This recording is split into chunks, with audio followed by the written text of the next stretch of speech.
Yotox anti-moustique mooy aar mag ak ndaw ci bépp matu yoo am na booy piis ci rido yére ak moustiquaire ak booy diw ci yaram. Val d'Afrique moo leen di may seen journal de la santé. dalde nag jàmm Sénégal ci jamono ji mu ngi ci épidémie rougeole loolee nag docteur Boldy Diop di responsable de la surveillance épidémiologique et post-vaccinale ci ministère de la santé et de l'action sociale moo ko xamle démb gannaaw ab ndaje boo xam ne ñu ngi ko doon amal ca diwaanu Thiès ngir waxtaane lu ni mel nee na nag diwaan yépp ba mu des Fatick am nañu ay cas confirmé soxal feebaru ngas boobile. ñu ngi nekk nii fu mu nekk nii Thiès di xayma situation épidémie ci Sénégal ak bépp acteur bu yëngu ci wàllu surveillance di xayma nag lépp lu ñu jot a def ci surveillance diggante janvier ak juin bu ñuy xool li gën a fës actuellement mooy que dëkk bi am na ay cas yu bëri rougeole yu ñu confirmé maanaam bi ñu commencé at ba léegi lu mat junni échantillon yóbbu nañu ci laboratoire ñu testé rougeole ci loolu gis nañu am na ñeenti téeméer ak fukk yoo xam ni dañ leen confirmé rougeole et booy xool di xayma Sénégal am na fukki région ak ñeent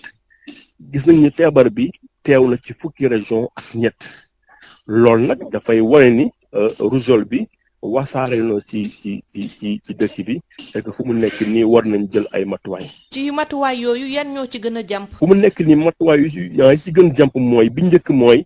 cas bu ñu gis rek ne ngas la.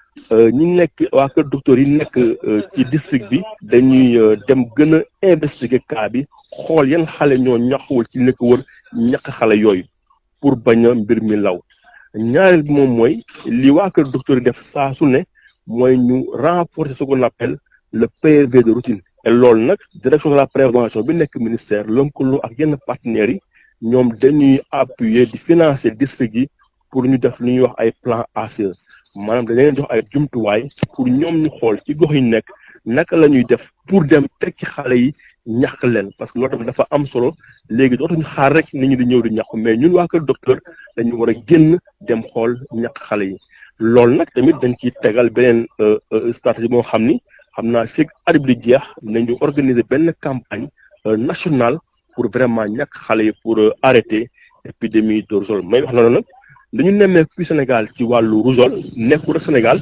mais dafa nekk situation boo xam ni dañ koy gis vraiment ci àdduna bi yëpp même ci Afrique. jërëjëf docteur Boldy Diop mbokk déglukat yi fii la ñu yem ak yéen ñu yendoog jàmm. Yotox anti-moustique mooy aar mag ak ndaw ci bépp matu yoo am na booy piis ci rido yére ak moustiquaire ak booy diw ci yaram. Val d'Afrique moo leen doon may seen journal de la santé. Yotox anti-moustique pour le corps, les vêtements, les rideaux et draps vous protège contre les moustiques chez l'adulte et l'enfant. Val d'Afrique vous offre votre journal de la santé.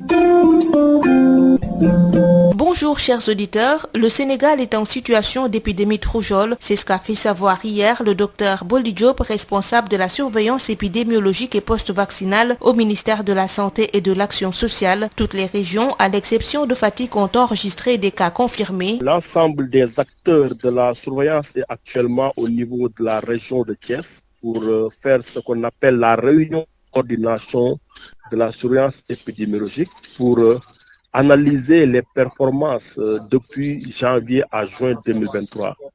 À l'heure où nous vous parlons, sur un total de plus de 1000 échantillons qui ont été testés au laboratoire pour la rougeole, le Sénégal a eu à confirmer 410. Et ces 410 cas confirmés proviennent des 13 régions sur les 14. Donc toutes les régions du Sénégal aujourd'hui ont confirmé des cas de rougeole en dehors de la région de Fatick. Donc pour dire qu'effectivement, le pays est en situation d'épidémie de rougeole.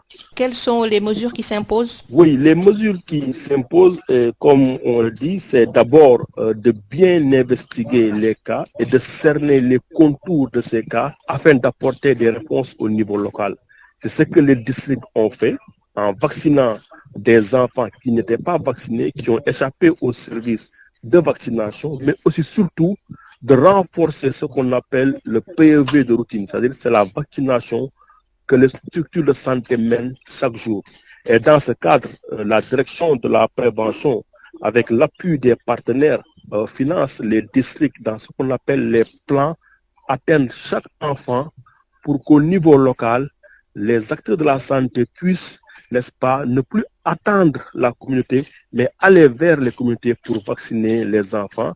Quand on le sait que le vaccin en matière de santé est le meilleur investissement.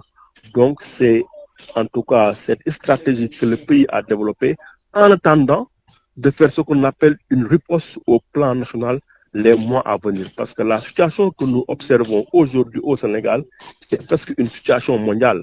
Il y a une reprise, n'est-ce pas, des cas d'épidémie de rougeole aussi bien en Afrique que dans le monde. Merci beaucoup, docteur Boli Diop. C'est tout pour aujourd'hui. Merci de nous avoir suivis.